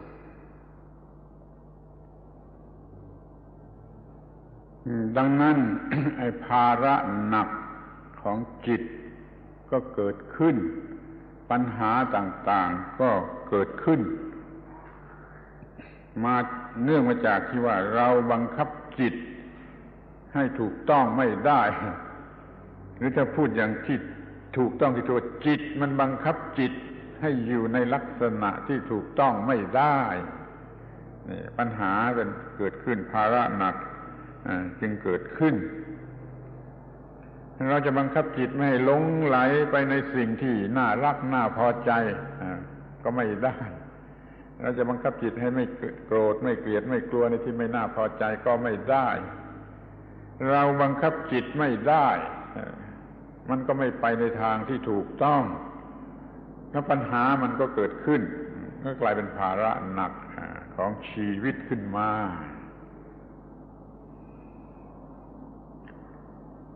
Thus, the burden of life arises because we are unable to control the mind. The mind is out of control, and it is not trained to stay within the boundaries of what is possible. Because of ignorance, the mind is always straying beyond its limits, always wishing and hoping for things that are not possible. So this is how the burden of life arises, because of the inability to control the mind, because the mind is not mastered and trained so that it is kept under control. มันไม่มีเราอะไรที่ไหนอื่นอีกนอกจากจิต พูดถึงเราจะพูดอย่างสมมติตามภาษาคนไม่รู้พูดว่าเราแต่ถ้าพูดอย่างที่คนรู้พูดก็พูดว่าจิตมันมีปัญหาที่ว่าจิตมันบังคับจิตไม่ได้ จิตมันจัดการกับจิตให้ถูกต้องไม่ได้นี่เรียกว่าจิตมันดำรงจิตไว้ให้ถูกต้องไม่ได้ที่จะไม่ให้เป็นไปตามกิเลสที่จะไม่ก่อให้เกิดกิเลสจิตมันบังคับตัวเองไม่ได้นี่คือปัญหาอย่างยิ่ง When we say we, there's no other we than the mind. So we're talking about the mind can't control itself, even if we say we can't control the mind. We can't control the mind is an ordinary way of speaking, but don't be deceived by it. When we say we, there's nothing else but the mind. When we talk in this normal way, people who don't understand things, people who are still asleep, understand we to be some self, some individual, some person. But those who are awakening and beginning to understand, know that when we say we, that we just mean the mind. And so we're talking about the mind can't control itself. The mind is out of control. And it's not up to any we to control it. The mind must do that by itself. Because the mind doesn't have enough understanding of the way things work. It cannot maintain itself in a state of correctness. The mind can't train itself to be correct and then develop itself so it stays in a state or condition of correctness, of rightness. Because the mind can't do this, it gets caught up in dukkha. When the mind is correct, when it gets in that state of correctness and stays there, maintains itself there, when the mind lives correctly, then it does not pick up any of the burdens of life, and there is no dukkha. But because of ignorance, the mind is unable to do this. It can't control itself. It can't maintain itself in correctness, and thus there is dukkha. The mind that is out of control gets involved in defilements, in attachment, and these all bring upon it burdens and dukkha. เมื่อจิตจัดการจิตเองให้ถูกต้องไม่ได้ไม่อยู่ในความถูกต้องปัญหามันก็เกิดขึ้นอย่างที่กล่าวแล้วภาระหนักหรือปัญหามันก็เกิดขึ้นเป็น9อย่างด้วยกันซึ่งจะขอฝากไว้ท่านทั้งหลายจำไว้ดีๆว่าไอ้ปัญหา9อย่างเนี่ยมันจะเป็นเครื่องช่วยให้สอบไล่ตัวเองทดสอบไล่ตัวเองว่ามันเป็นอย่างไรมันถูกต้องหรือไม่ถูกต้องว่าไปทีก่อน So when the mind is not correct, when it's not under control, it gets into these problems which we've discussed. So now we're going to give you a list of 9 things which you can use to examine yourself to see whether the mind is correct or not. Don't worry about examinations you take in school or to get government jobs or things like that. Those examinations are of secondary importance. We're going to give you a list of 9 things to take the examination that really matters, to see whether the mind is correct or not. So we'll give you these 9 things. If you've got some paper, you can jot them down. Otherwise, you'll have to memorize them. 9 อย่างคือบอกก็ก่อนเลย9 อย่างคือ The 9 things are ความรัก love, ความโกรธ anger, ความเกลียด hatred, ความกลัว fear, ความวิตกกังวล worry, ความอาลัยอาวรณ์ jealousy ความริษยา envy ริษยา envy อาลัยอาวรณ์ possessiveness แล้วก็อิจฉาริษยา jealousy แล้วก็ความหวงความไม่ยอมให้ความหวงไว้ stinginess แล้วก็ความหึงความหวงที่เข้มข้นเรียกว่าความหึงอย่าง possessiveness อย่างสามีภรรยาหึงสามีผัวหึงเมียหึงผัวเนี่ยเรียกว่าความหึงเนี่ย9อย่างนี้ขอช่วยจำไว้เป็นเครื่องสอบไล่หรือทดสอบว่าอะไรมันได้เกิดขึ้นแล้ว He had 9 things, but my translation might have come up with นั่นเขาว่าได้มี Did I give you 9? 8 Okay เอาใหม่ So love ความรัก love ความโกรธ anger ความเกลียด hatred ความกลัว fear ความวิตกกังวล Let's say anxiety ความอาลัยอาวรณ์ความรักที่ตัดไม่ได้อาลัยอาวรณ์เช่นความรักที่ตัดไม่ได้อาลัยอาวรณ์คิดถึงอยู่เสมออาลัย a kind of love for someone that is very possessive and always thinking about the object of love. So let's use possessiveness for that one. ภาษาไทยเรียกสั้นๆว่าอาลัยรักอาลัยแล้วก็อิจฉาริษยา envy or jealousy is 6. ความหวง worry หวงขี้เหนียว stinginess is 7. เข้มข้นที่สุดเป็นความหึงผัวหึงเมียหึงผัวความหึงความหวงความthe kind of พันธุ์ที่รุนแรงก็เรียกว่าความหึง the situation like between a husband and wife when the husband is always worried that the wife has a lover or vice versa this kind of แต่ว่านี่เป็นตัวอย่างที่เพียงพอไม่ใช่ทั้งหมดมีมากกว่านี้แต่ว่านี่เป็นตัวอย่างที่เพียงพอสำหรับจะเอามาสอบไล่ตัวเอง Is that 9?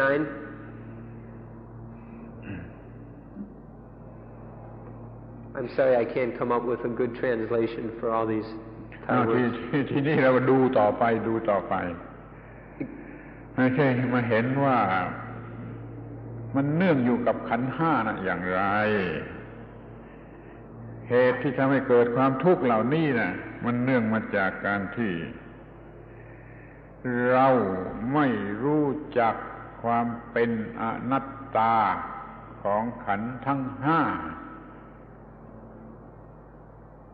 ไม่รู้จักความเป็นอนัตตาของขันธ์ทั้ง5เพราะเราไม่รู้จักนี่ปัญหานี้จึงเกิดขึ้น These 9 things are just examples, however. They're examples of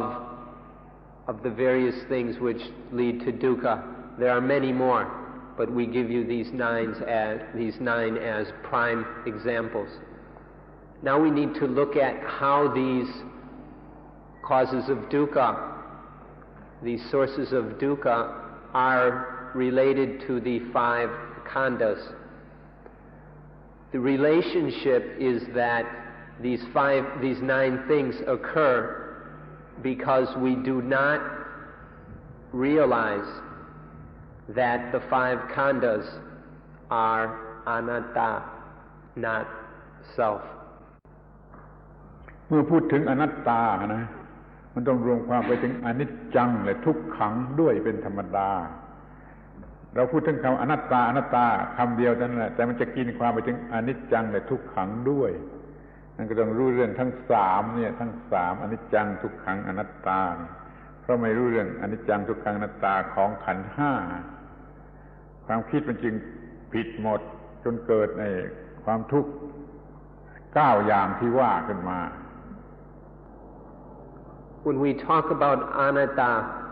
this includes within it anicca, impermanence, and dukkha, unsatisfactoriness. So when we talk about anatta, the understanding of anatta must include these other two. And so when we say that these 9 kinds of wrong thinking arise because of not understanding that the 5 khandhas are anatta, this means that they arise because of not understanding that the 5 khandhas are impermanent, unsatisfactory, and not self. So if we say just anatta, understand that we're talking about impermanence and unsatisfactoriness as well. These two are always included within anatta. ขอถือโอกาสอธิบายเรื่องอนิจจังทุกขังอนัตตาไว้ในที่นี้เสร็จเลยแต่ใจความเพราะได้สังเกตเห็นว่าท่านเข้าใจเรื่องนี้อย่างพร่าอย่างไม่ชัดอย่างกำกวมแม้ที่สอนกันอยู่ในเมืองไทยมันก็พร่าและกำกวมเรื่องอนิจจังทุกขังอนัตตาจนไม่รู้จะเอากันอย่างไรแน่เลยมีคำอธิบายมากเดี๋ยวนี้จะให้คำอธิบายที่รัดกุมและสั้นที่สุดขอช่วยจดช่วยจำไว้ให้ดีๆ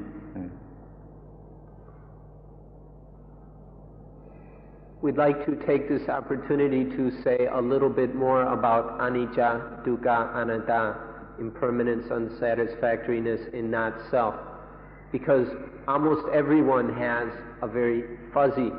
and unclear understanding of this matter. Even in Thailand, which has been a so-called Buddhist country for hundreds of years, and which is crammed full of monasteries and monks, there are still many people teaching anicca, dukkha, anatta in a very fuzzy and unclear way. So we want to take the opportunity to give you a very clear and concise explanation of this. So we encourage you to either jot it down or memorize it. อนิจจัง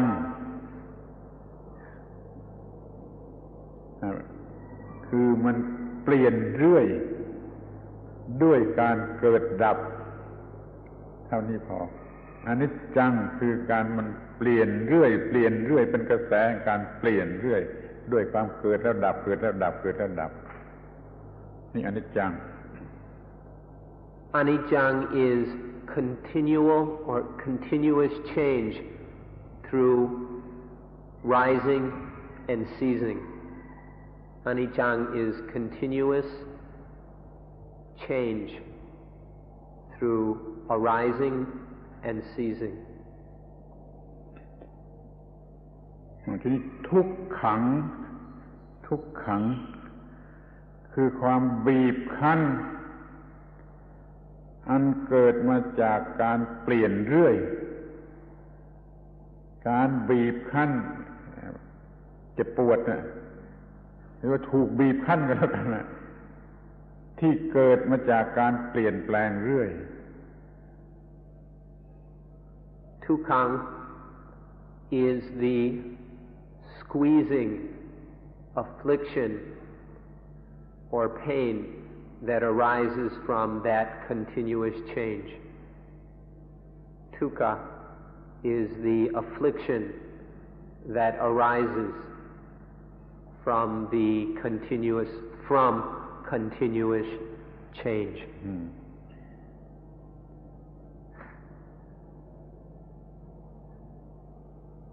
ทีนี้ก็อนัตตาไม่มีสิ่งใดที่จะหยุดไอ้การบีบคั้นนั่นได้ไม่มีอะไรคือไม่มีตัวตนนั่นเองที่จะหยุดไอ้การบีบคั้นนั่นเสียได้ความบีบคั้นของอนิจจังไม่มีสิ่งใดจะหยุดการบีบคั้นของอนิจจังเสียได้นั่นน่ะคืออนัตตาไม่มีตัวผู้ที่จะหยุดยั้งการบีบคั้นของอนิจจัง Anatta is that there is nothing, there is no thing that can stop that affliction of anicca. There is no thing, no self, no I, no person, no individual. There's nothing whatsoever that can stop that affliction of anicca. This is anatta. ใจความสั้นๆเพียงเท่านี้จะใช้ได้หมดทั้งทุกอย่างในสากลจักรวาล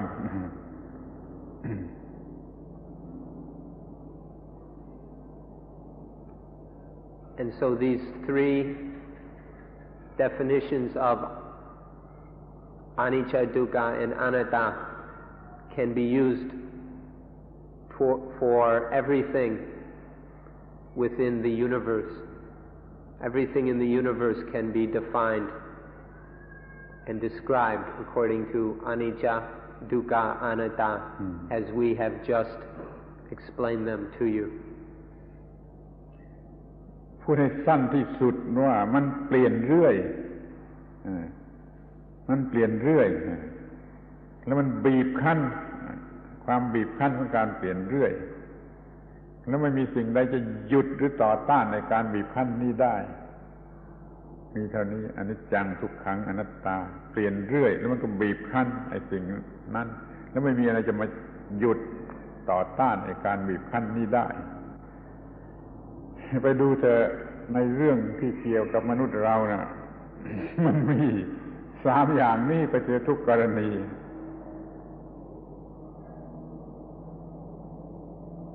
If we pare it down just a little bit, shorten it just a little bit, we can say that continuous change, affliction, and nothing can stop it. Nothing can resist the continuous change and affliction. So we can summarize it, everything, all the experiences and phenomena of life, we can describe as continuous change, affliction, and no thing can resist it. ทีนี้ก็มาดูกันที่ขันธ์ห้าขันธ์ห้าเปลี่ยนเรื่อยนี่ข้อแรกเป็นอนิจจังการเปลี่ยนเรื่อยของขันธ์ห้าบีบคั้นให้เจ็บปวดทนทรมานหรือแม้แต่ดูก็น่าเกลียดความเปลี่ยนเรื่อยของขันธ์ห้าบีบคั้นให้เป็นทุกข์แล้วไม่มีสิ่งใดจะมาหยุดการบีบคั้นนี้ได้นี่เป็นอนัตตาไม่มีสิ่งที่จะหยุดในการบีบคั้นการเปลี่ยนแปลงของขันธ์ห้าเอาไม่ทีว่าขันธ์ห้าเปลี่ยนแปลงเรื่อยการเปลี่ยนแปลงนั้นบีบคั้นและไม่มีอะไรจะหยุดการบีบคั้นนั้นได้นี่คืออนิจจังทุกขังอนัตตาที่มีความหมายชัดเจนที่สุดกำกวมไม่ได้เราจะเห็นได้ง่ายไม่เหลือวิสัยนี่คือ characteristic 3 อย่างของ compounded thing ทุกชนิด So now let's bring these back to the 5 khandhas. The 5 khandhas are continuously changing. We can see continuous change in the 5 khandhas. This continuous change of the 5 khandhas is affliction. It afflicts the 5 khandhas. And there is no thing within the 5 khandhas or outside the 5 khandhas. There is nothing anywhere that can stop this continuous change and affliction of the 5 khandhas. So this is how anicca, dukkha, and anatta relate to the 5 khandhas. These 5 khandhas are continuously changing. And that change is affliction, it's painful, it's at least ugly to look at and hateful and disgusting. And there's nothing that can stop it. Nothing outside or inside or identical to or opposing to or anything, nothing that is outside or inside or opposed to or identical to the five khandhas which can resist that change or affliction. ที่ปัญหามันก็มีอยู่ว่าจิตมันมีแต่อวิชชาเดี๋ยวนี้มันยังมีแต่อวิชชามันยังไม่ตรัสรู้มันก็เอาขันธ์ห้านั่นเป็นตัวตนได้ด้วยความไม่รู้โดยอัตโนมัติไม่ต้องมีใครมาสอนไอ้ความไม่รู้ที่มันมีอยู่ในจิตมันทำให้ยึดเอาเป็นตัวตนแล้วมันจะให้เป็นของตนแล้วมันจะให้เป็นไปตามความต้องการของตนนั่นการขันธ์ห้าเป็นของตนเป็นตัวตนเป็นของตนในความทุกข์ของขันธ์ห้าก็เป็นของตนมันมีปัญหาเรื่องตัวตนเรื่องของตนดังที่เราได้กล่าวกันมาแล้วอย่างยืดยาวข้างต้นนี่คือตัวปัญหาเด็กทะเลาะกับเก้าอี้ก็ได้เช่นเดียวกับผัวก็ทะเลาะกับเมียได้นี่เพราะความยึดถือขันธ์ห้าเป็นตัวตน So these are the three characteristics of all compounded things. Whatever kind of thing arises because of causes and conditions, that thing is continuously changing, it is affliction, and there's nothing that can stop that change or affliction. This is the characteristics of all conditioned things.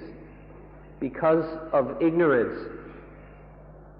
because the mind does not yet know, because there has not been the enlightenment experience through which the mind sees and understands things as they really are. Without this, there arises the burden of life. Through this avijja, the five khandhas are attached to as an I or a self. These khandhas are taken up as burdens because of ignorance. And so we have situations arising like the child who has the argument with the chair, just the way a husband and a wife can get into arguments and fights. Through attachment to the five khandhas, the child gets in a fight with a chair. And this is all because of ignorance through attaching to the five khandhas.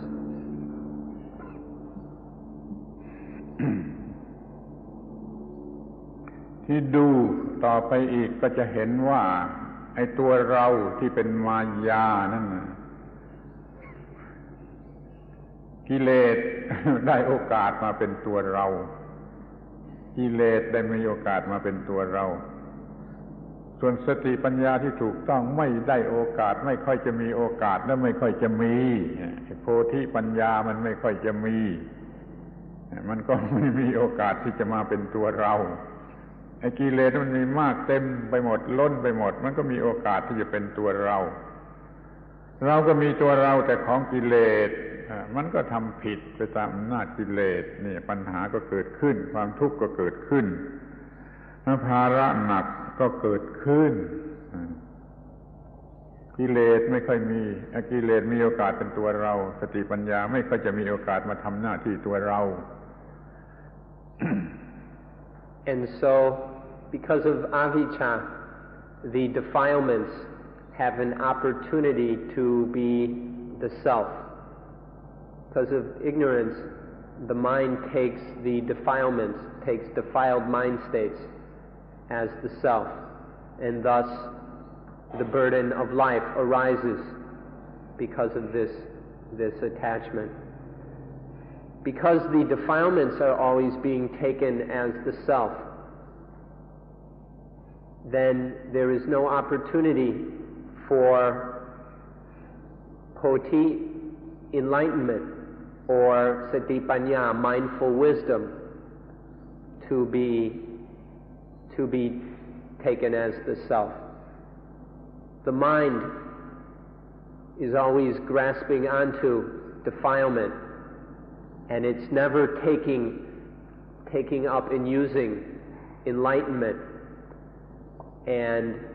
sati panya. And so in this way, the burden of life is constantly carried around, weighing down the mind. ในที่สุด เพื่อจะให้ชีวิตนี้ได้รับสิ่งที่ดีที่สุดที่มันควรจะได้รับ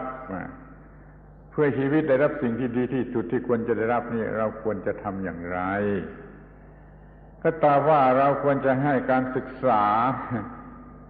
ให้จิตเนี่ยมันรู้ความจริงของทุกสิ่งของธรรมชาติทุกสิ่งให้รู้ absolute truth ความจริงที่แท้จริงของทุกสิ่งเดี๋ยวนี้เรารู้กันแต่ relative truth คือสมมติของคนโง่ relative truth น่ะสมมติของคนโง่ ultimate truth น่ะคือบัญญัติของคนที่มีสติปัญญาตามธรรมดามีการอบรมมาเรื่อยๆสอนกันมาเรื่อยๆแม้ในมหาวิทยาลัยมันก็รู้แต่ relative truth ของคนโง่แก้ปัญหานี้ไม่ได้เราจึงต้องมาเข้ามหาวิทยาลัยสูงสุดของพระพุทธเจ้าหรือของใครก็ตามเพื่อศึกษา ultimate truth เพื่อจะรู้ความจริงข้อนี้และจะแก้ปัญหานี้ได้แล้วก็จะปฏิบัติไปอย่างถูกต้องและชีวิตก็จะได้รับสิ่งที่ดีที่สุดที่มันควรจะได้รับ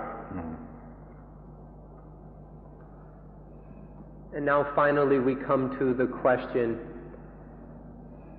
what do we need to do in order for life to achieve the highest and most exalted state of which it is capable? What needs to be done for life to receive the highest possible benefits? This is the question. The answer is we have to study the ultimate truth, the mind. The mind must study the ultimate truth of all things. The mind has to deeply penetrate into and realize the ultimate truth of all things. For most sentient beings, for all sentient beings, because of avijja, there is only relative truth. These are the suppositions, the assumptions, the opinions, the half-truths of foolish people. Most of us are caught up in a world of relative truth and do not have direct experience of ultimate truth. Even in the finest universities in the world, they're still learning and studying and talking and arguing on the level of relative truth. It's still the supposititious half-truths of fools. It is not the ultimate truth of ones who truly see things as they are. To solve this problem, we need to study ultimate truth. We need to see the ultimate truth of all things. And so we have to enroll in the Buddha's university. Or if you don't want to go to the Buddha's university, then go to the university of some other enlightened being where they are teaching ultimate truth. Relative truth are just these suppositions and opinions and assumptions and hypotheses of fools. But ultimate truth is the truth prescribed and taught by an enlightened being. So enroll in the university, one of the universities of one of these enlightened beings, and start to study the ultimate truth.